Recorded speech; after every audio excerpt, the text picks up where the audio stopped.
Today we're going to be going over some practice tips for our all-state etudes. So when I look at a piece of music, I like to look at what it's going to require of me. What sort of technical abilities do I need to bring to the etude? So in this etude, we notice that we have some legato passages that are going to require us to, have a good legato. But then we also have some articulated passages that's going to require us to have clear articulations. In order to achieve a clear articulation, our right hand, our tongue, and our air all have to be working together. One can't outdo the other, and one can't not pull their weight. So, for the articulated passages, it's best to practice with our metronome at a slower tempo to coordinate all three of those things to make sure we're really precise and that they're all working together.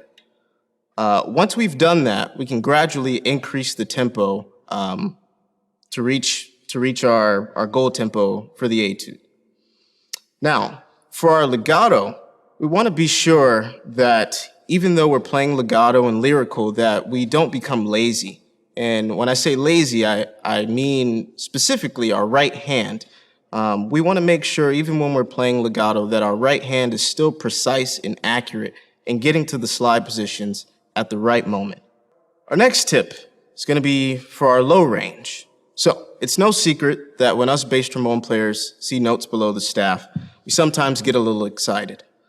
However, in this etude, we want to be sure that we are approaching our low range as just another equal part of playing the trombone. So the goal is to not make them so different.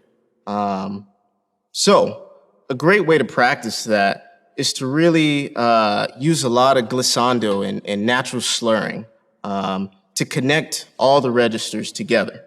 And so if we take a look at measure 13, we see that we're in the upper range and then gradually working our way lower and lower. So a good way to work on that to connect the sound would be to use glissando and natural slur. So look like this.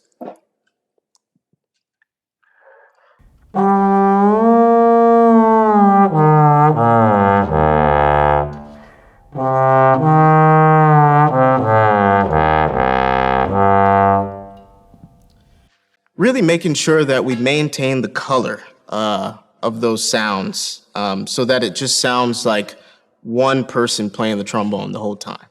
Additionally, we see that in this particular etude, we have some pedal tones. And so when we're playing these notes, these are going to be some of the most open notes on the instrument.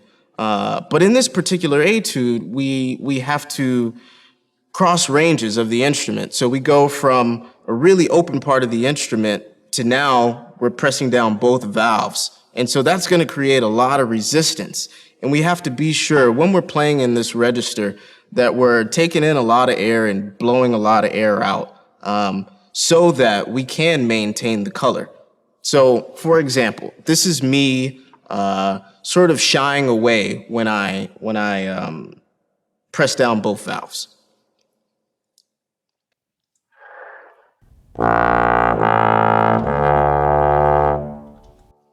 Not a great sound, right?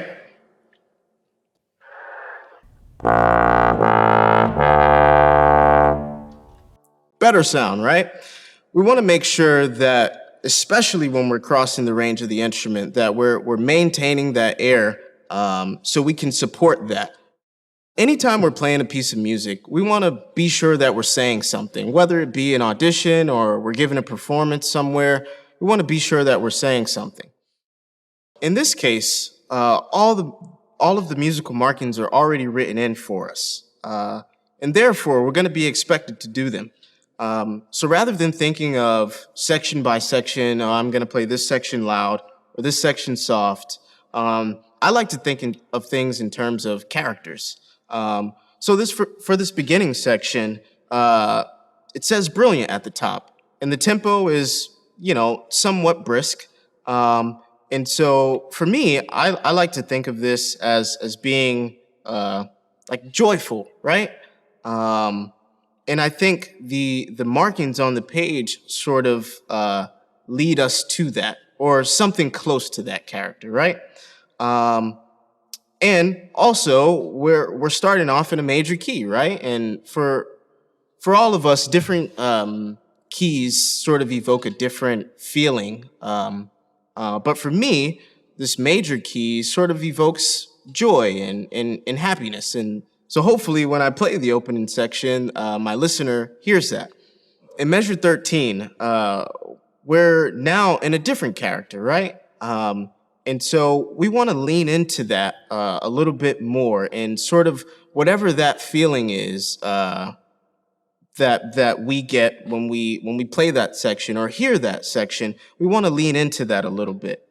And then finally, at the recap, we're back into this major key. And we want to sort of give our listener the idea and let them know that, okay, this is final.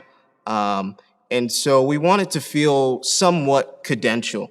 And I also think here, it's marked in a way that helps us to do that easily and sort of leads us to that. And lastly, remember to have fun playing music. Part of the reason why I use characters when I'm learning a piece of music or performing a piece of music is so that I can enjoy it, and with hopes that my listener will also enjoy it. So good luck at auditions and happy practicing.